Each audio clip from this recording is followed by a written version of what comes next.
grab your popcorn, kick back and relax, because it's time for some more Karnage. So in today's video, we got something pretty interesting to talk about. And just hang on 1 second, I want to make sure my audio is okay. Yes, it is. Great. So, in today's video, we have a pretty interesting thing to show. Here he is, Kazama Jin Zero. I don't know if all of you guys know who that is, but if you look at his badge on the top, he was a former world #1. Now this guy, he was basically like my idol for in terms of defense. He's always been really great at defense. In the early days before prototype weapons, this guy was incredible. I've never played with him. I have seen one or two of his attacks. I've actually seen a video of him attacking on YouTube once. Basically, he raided someone and then they threw it on YouTube. I don't even have a link to that video because it's been so long, to be perfectly honest. But in the early days, he was one of the few people that took advantage of a lot of little things in the game. Like, for example, something that used to be a thing that isn't anymore.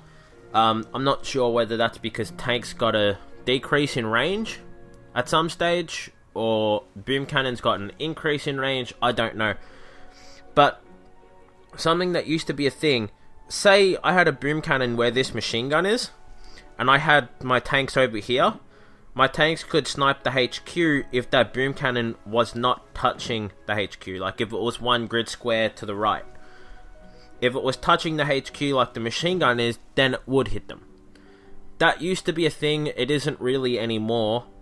But he was one of the few people that took advantage of that.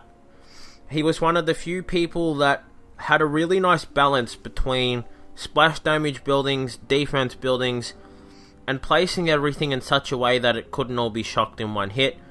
Or if it could, it wasn't an easy shock. And you can see that in his base design now. Like, I can shock this, this, and this in one hit, but that's a hard shock to make. And the chances are that this one's probably going to get left out, and you're probably going to lose some troops to it, or some tanks to it, or something. So, this guy was basically my idol for defense. I was learning so much from watching his base, and he was one of the few people on the leaderboard in his day that didn't just rely on a heap of ice statues. You know, he used a good base design, and he used the ice to help that design. Whereas a lot of people back then simply had like 7 ice statues, boosted a heap of them, and made their base so overpowered that the amount of offense statues that the people had that were facing them, simply, they couldn't do it. Or if they could, it was really hard. And also this last point, I'm not 100% sure on this. I know Kenetic and Swiftfist in their day, well, they were one of the early people that used smokey RZM before anyone really knew about that. I'm pretty sure Kazama Jin actually did this as well. I'm pretty sure he was one of the early people that did it as well before anyone knew about it, but not 100% certain on that. Also, something that you'll see on my base, which is actually a shout out to the respect I have for this guy, and not many people know this.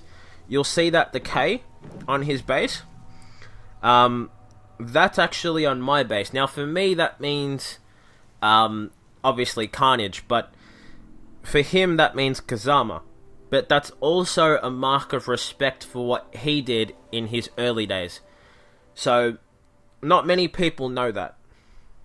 Most people think I just write the K on my base as solely a way of saying Karnage or something. It's like a signature, which isn't 100% wrong. I mean, that is true, but it's also a mark of respect to this guy. So I thought that'd be cool now that this guy spawned on my map for the first time ever. I thought it'd be cool to do a video on that. So as a way of marking my respect, because I'm 100% certain this guy's never going to see this video or anything, I'm going to deploy my troops and let them die. Just as my way of saying thank you for everything he's done for Boom Beach, I guess. And my warriors are actually lasting a lot longer than I thought they would.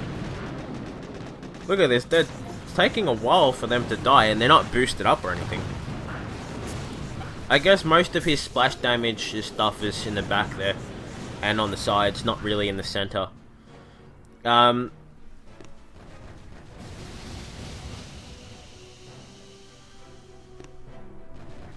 we go. Alright. So now let's retreat. We will reload our warriors. As Mr. Nick at Night would once say, spend 76 of my hard-earned diamonds.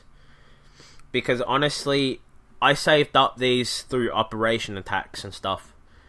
Yep, recording's still good. So now we're going to make an attempt at beating him. So we're going to GBE some mines. We're not going to get a very good spread, of course we're not.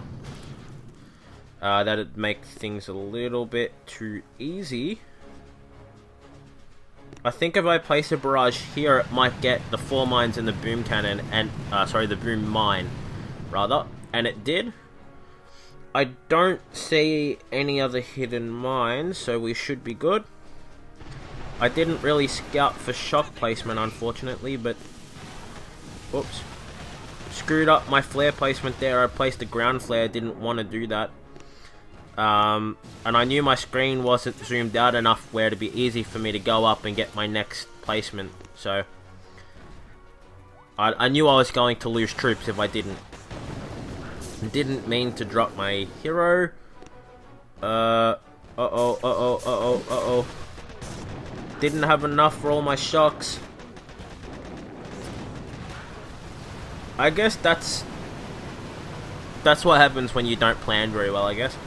But got the win there. Lost a lot more troops than I really would have liked to have. And that's what happens when you don't plan very well and you make mistakes in today's world, I guess. Was unboosted though, so I got the win.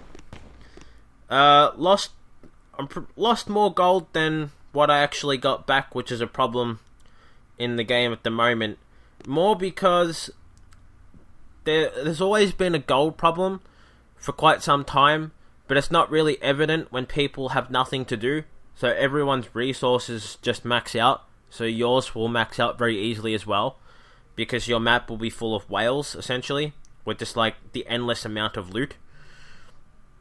But when everyone's got stuff to upgrade, it shows how the game really is and where the problems are, and gold is one of those issues.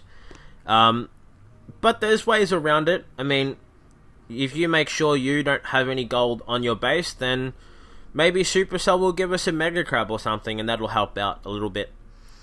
So anyway guys, that's been a video. I thought you guys might enjoy seeing a former world #1 player on my map, and really just my connection to him, really. Because I'm sure he doesn't even know who I am, or that he knows that I like him or anything. I'm sure that's not really a thing. And I'm sure most of you probably didn't know what the K means on my base, to the level of degree that I actually wound up explaining it. But yeah, I hope you guys enjoyed the video, and if you did, tell me what you thought down in the comments down below, and I'll see you guys in the next one.